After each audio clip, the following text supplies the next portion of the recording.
देवी teaching 2.6 में आप सभी का स्वागत है एवं वेलकम है। तो हम पढ़ रहे थे चैप्टर 6 यानी देसी जनता को सभ्य बनाना और राष्ट्र को शिक्षित बनाना। इसके बारे में पढ़ रहे थे कि ब्रिटिश सरकार क्या सोच रही थी और यूरोपीय लोग यानी मतलब हर लोग क्या सोच रहे थे। तो ये ब्रिटिश जनता भी सोच रही थी, बहुत से लोग सोच रहे थे कि देसी जनता को सभ्य कैसे बनाया जाए और राष्ट्र को शिक्षित कैसे किया जाए। महात्मा गांधी के बारे में पढ़ेंगे, टैगोर के बारे में पढ़ेंगे, देखते हैं सबके बारे में पढ़ेंगे। आधा चैप्टर कल हो गया था हमारा और इसके बाद आगे स्टार्ट करेंगे। तो हमने कल भाषाविद पढ़ लिया था कि भाषाविद कौन थे, और भाषाविद वो होता है जिसमें कई प्रकार की भाषा सम्मिलित होती हैं, तो वो भाषाविद होता है। जैसे कि जॉन्स थे भाषाविद। और हमने आगे पढ़ा था किसके बारे में, मदरसा क्या होता है, और पूरब की जघन्य गलतियाँ यानी कि पूर्व की कौन कौन सी गलतियाँ होती, प्राच्यवादी क्या होता है जिसमें संस्कृत क्या क्या गहन यानी पूरी भाषाएं उसमें सम्मिलित होती हैं, कौन सा। थॉमस के बारे में पढ़ा था, मैकाले के बारे में पढ़ा था कल। और जिसने पिछली क्लासेस नहीं देखी है वो जाकर देख लीजिए, प्लेलिस्ट बना दी गई है। और सी-टेट की तैयारी पूर्ण होती है और वर्ग 2 की, क्योंकि दोनों में सोशल साइंस जिसका दूसरा पेपर है वर्ग 2 का, और सी-टेट पेपर 2 यानी दूसरा है सोशल साइंस से रिलेटेड। तीनों सब्जेक्ट आते हैं, उसमें सारी संपूर्ण जानकारी होती है और उसी की पूरी तैयारी होती है और पेपर भी लगवाए जाते हैं। तो आप बेसिक से करना बहुत ज़रूरी है। आपको पता है कि एनसीईआरटी आजकल बहुत इंपॉर्टेंट हो गई है, इसी से क्वेश्चन आंसर पूछे जा रहे हैं।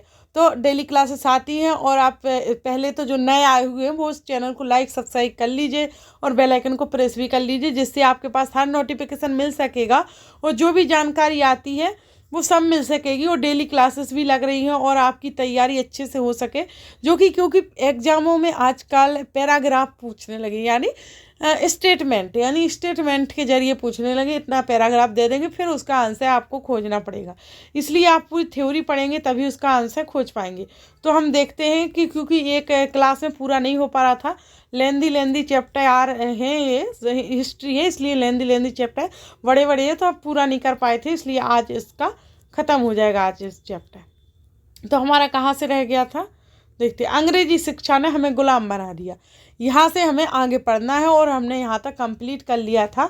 तो जैसे कि मैंने कहा था कि बहुत सारे भारतीय पश्चिमी शिक्षा के विरुद्ध थे, बहुत सारे भारतीय हैं जो पश्चिमी शिक्षा के विरुद्ध थे। उनमें से दो तो यही थे कि महात्मा गांधी और रविन्द्रनाथ टैगोर, ये भी पश्चिमी शिक्षा के विरुद्ध थे। और ये किसने कहा था, अंग्रेजी शिक्षा ने हमें गुलाम बना दिया, तो यह कहना था महात्मा गांधी का। और महात्मा गांधी का कहना था कि अंग्रेजी शिक्षा ने हमें गुलाम बना दिया, क्योंकि ऐसे क्वेश्चन भी पूछ लिए जाते हैं, इसलिए हमें थ्योरी पढ़ना बहुत ज़रूरी है। और कितने सारे लाखों फॉर्म डरते हैं, उसमें से गिने चुने लोग ही पास हो पाते हैं। और उसमें मेरिट लिस्ट नहीं देखना है, हमें क्वालिफाइंग करना फिर भी नहीं कर पाते हैं, क्योंकि उसमें कुछ क्वेश्चन तो गलत ही निकल जाते हैं, कुछ सही निकल जाते हैं। लेकिन आपको ऐसी तैयारी करना है जिससे कितने भी गलत निकलेंगे फिर भी आपका एग्ज़ाम निकल जाएगा, आपका पास हो जाओगे। इसलिए थ्योरी पढ़ो, क्वेश्चन पेपर लगाओ, 1 लाइनर के क्वेश्चन भी लगवाएंगे तो आपका ज़रूर निकल जाएगा। चलो आज स्टार्ट करते हैं आज की क्लास। तो अंग्रेजी शिक्षा ने हमें गुलाम बना दिया और प्ले लिस्ट बनी है, उसमें नंबर वाइज क्लासेस डली हैं, आपको कोई प्रॉब्लम नहीं आएगी, जाकर देख सकते हो। 6 से 7 की हो चुकी हिस्ट्री और 8 की लास्ट हिस्ट्री चल रही है।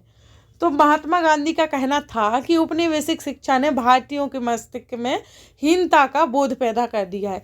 जो हमारे महात्मा गांधी जी थे उनका ये कहना था कि जो हमारे भारतीय उनके मस्तिष्क यानी उनके दिमाग में जो औपनिवेशिक शिक्षा है ना, उसका हीनता का बोध भर दिया, यानी हानि है हम लोगों को, शिक्षा जरूरी नहीं है जो उन्होंने भरी है।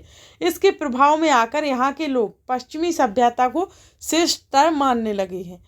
मतलब इसके प्रभाव में आकर जो यहाँ के लोग हैं वो पश्चिमी सभ्यता है उसको मानने लगे हैं और इसको छोड़ दिया है, तो उसको श्रेष्ठ मानने लगे हैं। तो अपनी संस्कृति के प्रति उनका गौरव भाव नष्ट हो गया है। और महात्मा गांधी ने कहा कि इस शिक्षा में विष भरा है, जो अंग्रेजी शिक्षा है ना, इस शिक्षा में विष भरा है और यह पापपूर्ण है। यानी ऐसे स्टेटमेंट पूछ लिए जाते हैं कि महात्मा गांधी ने क्या कहा, और फिर उधर स्टेटमेंट आ जाते हैं कि इस शिक्षा में विष भरा है, यह पापपूर्ण है, तो आपको देखना पड़ता ये सही है ये सही है। तो मतलब दोनों सही है, ये दोनों स्टेटमेंट महात्मा गांधी ने कहा था पश्चिमी शिक्षा के लिए। तो इसने भारतीयों को दास बना दिया है, इस शिक्षा ने ये भी कहा था, और इसने लोगों पर प्रभाव डाला है।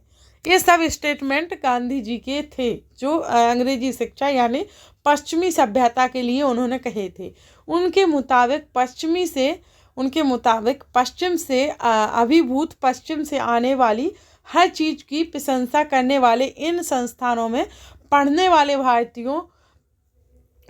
वाले भारतीय विशिष्ट शासन को यानी ब्रिटिश शासन को पसंद करने लगे थे। उनका कहना ये था कि ये लोग इनकी शिक्षा सीख रहे हैं और इन्हीं को पसंद करने लगे हैं और इन्हीं का सब कर रहे हैं, और ये भाषा पापपूर्ण है, विष भरी है और अपन को दास भी बना देगी इनके प्रति।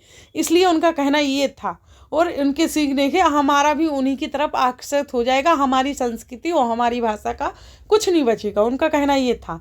तो महात्मा गांधी एक ऐसी शिक्षा के पक्षधर थे, महात्मा गांधी हैं जो वो ऐसी शिक्षा के पक्षधर थे जो भारतीयों के भीतर प्रतिष्ठा और स्वाभिमान का भाव पुनः जीवित करे। जो महात्मा गांधी ऐसी शिक्षा चाहते थे कि भारतीय हैं उनके भीतर, उनके अंदर प्रतिष्ठा और स्वाभिमान का भाव पुनः जीवित करे, ऐसी शिक्षा चाहते थे कौन? महात्मा गांधी।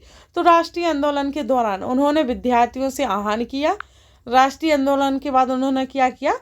विद्यार्थियों से आह्वान किया कि वे शिक्षा संस्थानों को छोड़ दें और अंग्रेजों को बताएं कि अब वे गुलाम बने रहने के लिए तैयार नहीं हैं। उन्होंने ये सब देखने के बाद उन्होंने ये आंदोलन कैसे शुरू किया कि जो विद्यार्थी होते ना उनको बताया गया कि आप ये शिक्षा छोड़ दो और अंग्रेजों को बताओ कि अब हम आपके गुलाम बने नहीं रह सकते हैं, अब हम आपकी शिक्षा ग्रहण नहीं कर सकते। ये महात्मा गांधी ने उन्होंने कहा था। तो महात्मा गांधी की दृढ़ मान्यता क्या थी कि शिक्षा केवल भारतीय भाषाओं में ही देनी चाहिए। मतलब गांधी जी चाहते थे कि जो शिक्षा है वो भारतीय भाषा में ही देनी चाहिए। उनके मुताबिक अंग्रेजी में दी जा रही शिक्षा भारतीयों को अपाहिज बना देती है। ये स्टेटमेंट जरूर पूछे जाते हैं एग्जामों में, किन के मुताबिक अंग्रेजी में दी जा रही शिक्षा भारतीयों को अपाहिज बना देती है। तो ये महात्मा गांधी के अनुसार है, महात्मा गांधी की स्टेटमेंट है कि उन्हें अपाहिज बना देती है भारतीयों को। तो उसने उन्हें अपने सामाजिक परिवेश से काट दिया और उन्हें अपनी ही भूमि पर अजनबी बना दिया गया। उसने क्या किया?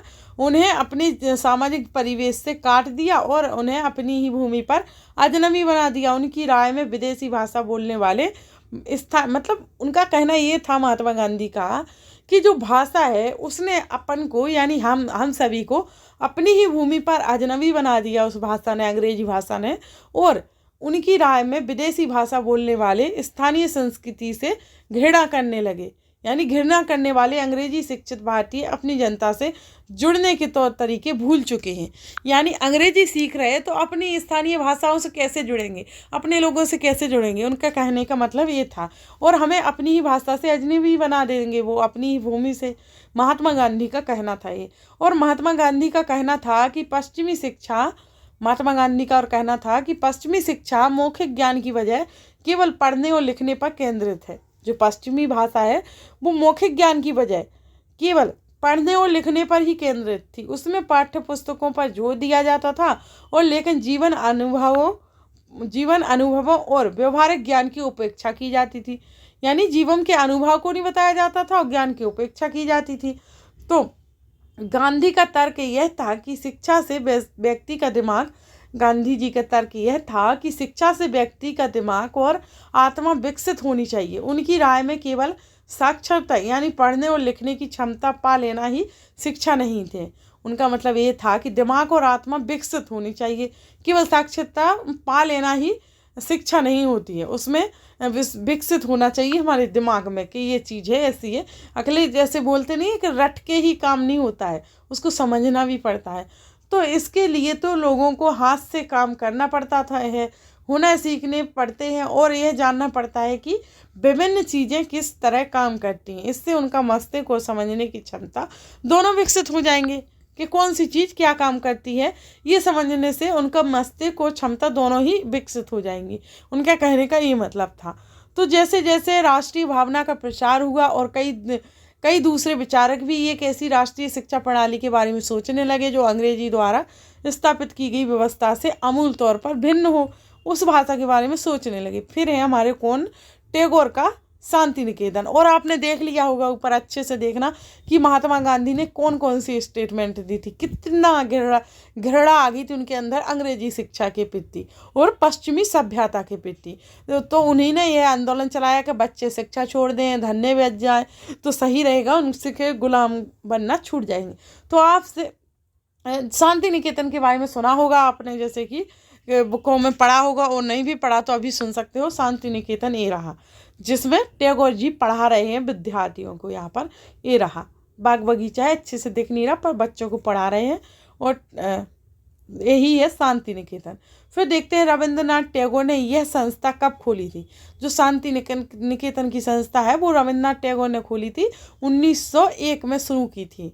1901 में शुरू की थी, यानी 91 में शुरू की थी शांति निकेतन की स्थापना। टैगोर जब बच्चे थे तो स्कूल जाने से बहुत चिढ़ते थे और वहाँ उनका दम घुटता था। उन्हें स्कूल का माहौल दमनकारी लगता था और टैगोर को ऐसे लगता था मानो स्कूल कोई जेल हो, क्योंकि वहाँ बच्चे मनचाहा कभी नहीं कर पाते थे।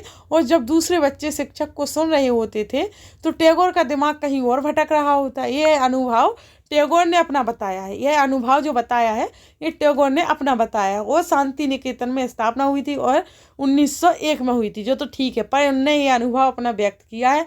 फिर देखते हैं कलकत्ता के अपने स्कूल जीवन के अनुभवों ने शिक्षा के बारे में टैगोर के विचारों को काफ़ी प्रभावित किया था। और जब वे बड़े हुए तो उन्होंने एक ऐसा स्कूल खोलने के बारे में सोचा जहाँ बच्चे खुश रह सकें और जहाँ वे मुक्त और रचनाशील हो। उन्होंने इतना सारा घुटन महसूस किया था शिक्षा के विरुद्ध, तो उन्होंने सोचा कि क्यों ना हम एक ऐसा स्कूल खोलें जिसमें बच्चे मुक्त भी हों और रचनाशील हों, जहाँ वे अपने विचारों और आकांक्षाओं को समझ सकें। और टैगोर को लगता था कि बचपन का समय अपने आप सीखने का समय होना चाहिए।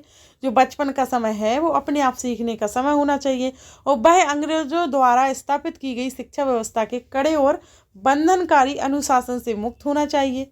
यह सोचते थे कौन?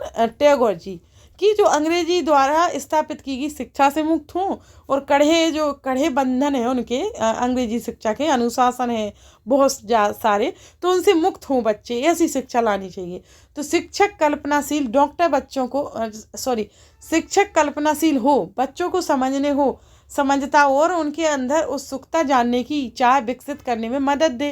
टैगोर के मुताबिक वर्तमान स्कूल बच्चे की रचनाशीलता चकित होने के उसके स्वाभाविक गुण को मार देते हैं। ये था उनका कहना कि जो स्कूल रचनाशील नहीं होते हैं, अच्छे नहीं होते, उनको जो पहले ऐसे बंधन में बने होते हैं, अनुशासन में होते हैं, तो बच्चों की जो स्वाभाविक गुण होते हैं ना उनको मार देते हैं, उनका ये कहना था। और टैगोर का मानना था कि सृजनात्मक शिक्षा को केवल प्राकृतिक परिवेश में ही प्रोत्साहन किया जाना चाहिए। जैसे कि ऊपर बताया ना कि श्री है शांति निकेतन, जो कि बाग में एक बगीचा टाइप का है, उसमें है वहाँ पर, क्योंकि एक प्राकृतिक माहौल भी है, परिवेश है प्राकृतिक, तो उसमें बच्चे को बहुत अच्छा लगता है पढ़ने में, तो प्रोत्साहन किया जाता है। इसलिए उन्होंने क्या किया, कलकत्ता में 100 किलोमीटर दूर एक ग्रामीण परिवेश में अपना स्कूल खोलने का फैसला लिया। कहाँ लिया?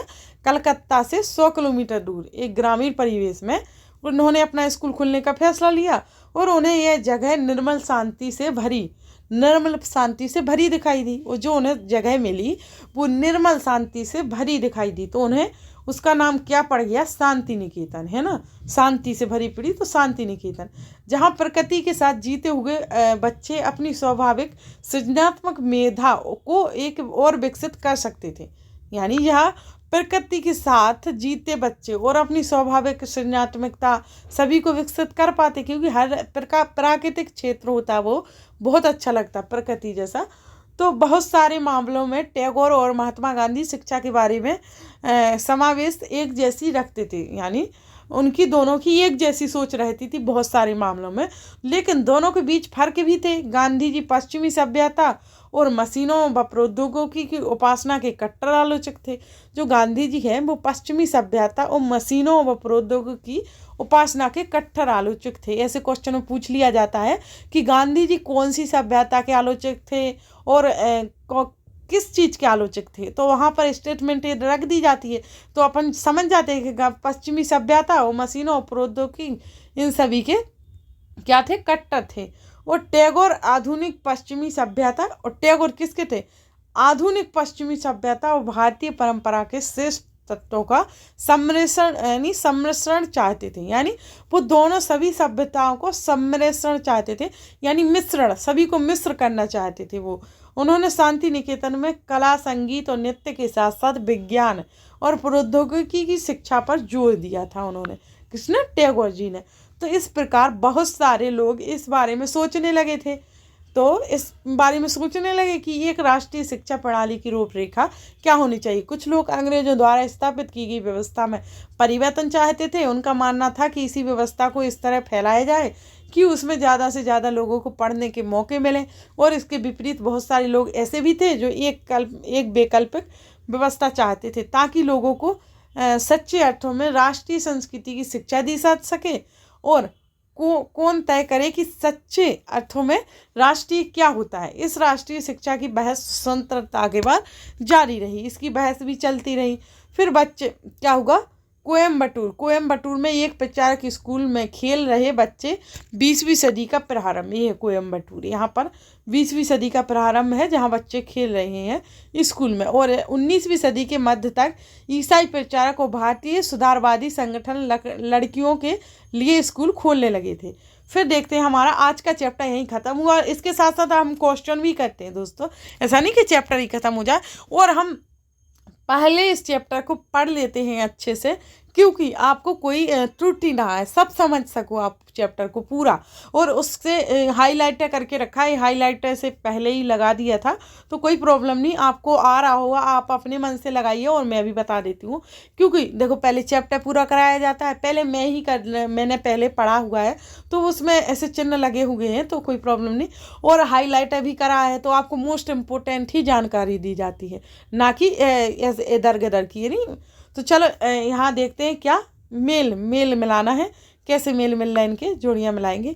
तो विलियम जोन्स कौन थे, तो प्राचीन सभ्यताओं का सम्मान, जो विलियम जोन्स थे वो प्राचीन संस्कृतियों का सम्मान कर रहे थे। ये हमने कल की क्लास में पढ़ चुके हैं, आज की नहीं कल की में पढ़ चुके हैं कि विलियम जोन्स क्या चाहते थे। तो वो प्राचीन संस्कृतियों का सम्मान चाहते थे। और रविंद्रनाथ टैगोर एक गुरु बन गए थे, क्योंकि वो शांति निकेतन में बच्चों को पढ़ाना चाहते थे, अच्छा वातावरण देना चाहते थे उनको, जिससे बच्चे खुलकर पढ़ सके, ना कि बंधन में रह सके। ये रविंद्रनाथ टैगोर का कहना था। और टॉमस मैकाले का कहना था कि अंग्रेजी शिक्षा को प्रोत्साहन दिया जाए। टॉमस मैकाले क्या चाहते थे कि अंग्रेजी शिक्षा को प्रोत्साहन दिया जाए। ये आप अच्छे से पॉइंट अच्छे से ग्रहण करना, क्योंकि यही पॉइंट एग्जाम में एग्जैक्टली पूछ लिए जाते हैं, इसको अच्छे से रखना याद में। और महात्मा गांधी क्या चाहते थे कि अंग्रेजी शिक्षा के कट्टर विरुद्ध थे। क्या अंग्रेजी शिक्षा के कट्टर विरुद्ध थे कौन, महात्मा गांधी। और पाठशाला प्राकृतिक परिवेश में शिक्षा, यानी रविंद्रनाथ टैगोर चाहते थे कि पाठशालाएं हैं वो प्राकृतिक परिवेश में शिक्षा दी जाए पाठशालाओं में। और जेम्स मिल प्राच्यवादियों के घोर आलोचक थे। जेम्स मिल हैं जो प्राच्यवादियों के घोर आलोचक थे, सही है। 1854 की शिक्षा संबंधी डिस्पैच में इस बात पर जोर दिया गया था कि भारत में उच्च शिक्षा का माध्यम अंग्रेजी होना चाहिए, राइट, ये भी कहा था डिस्पैच में। फिर है, महात्मा गांधी मानते थे कि साक्षरता बढ़ाना ही शिक्षा का सबसे महत्वपूर्ण उद्देश्य है, गलत है। महात्मा गांधी ये नहीं चाहते थे कि साक्षरता बढ़ाना ही शिक्षा का सबसे महत्वपूर्ण उद्देश्य है। उनका कहना ये था, वे विरुद्ध थे अंग्रेजी शिक्षा के, वो विरुद्ध थे, वो शिक्षा नहीं चाहते थे उस समय। ये यहाँ लिखा है साक्षरता बढ़ाना का महत्वपूर्ण उद्देश्य, नहीं, ये नहीं चाहते थे। वे चाहते थे विद्यार्थी में वातावरण, मतलब सब कुछ आए, ऐसा नहीं शिक्षा ही उच्च हो जाए। और रविंद्रनाथ टैगोर को लगता था कि बच्चों पर सख्त अनुशासन हो, बिल्कुल गलत नहीं लगता था। रविन्द्रनाथ टैगोर ये चाहते ही नहीं, इसके बहुत खिलाफ थे रविन्द्रनाथ टैगोर, तो ये दोनों गलत हैं, दो सही है। और फिर है विलियम जोन्स को भारतीय इतिहास, दर्शन और कानून का अध्ययन क्यों जरूरी होता था। आपने चैप्टर पढ़ा होगा तो जरूर आप इसके क्वेश्चन आंसर लगा ले जाओगे। और जेम्स मिलो और टॉमस मैकाले ऐसा क्यों सोचते थे कि भारत में यूरोपीय शिक्षा अनिवार्य है। और महात्मा गांधी बच्चों को हस्तकलाएं क्यों सिखाना चाहते थे। महात्मा गांधी ऐसा क्यों सोचते थे कि अंग्रेजी शिक्षा ने भारतीयों को गुलाम बना लिया है। तो ये सभी मैंने डिटेल्स में आप सभी को ऊपर पूरा पढ़ा दिया है डिटेल्स में। तो आप इसके जो क्वेश्चन आंसर रह गए हैं वो सब लगा सकते हो आराम से। डेली क्लासेस लीजिए दोस्तों, तभी आप एग्जाम कोई भी वो निकाल पाओगे। अगर डेली क्लासेस नहीं लोगे ना तो पॉसिबल नहीं है, और हो सकता है आपका, पर मैं तो नहीं मानती कि पॉसिबल होगा। आप क्लास पढ़ोगे नहीं तो कैसे होगा। तो चलो आज की क्लास यहीं ख़त्म करते हैं। Thanks to for watching video.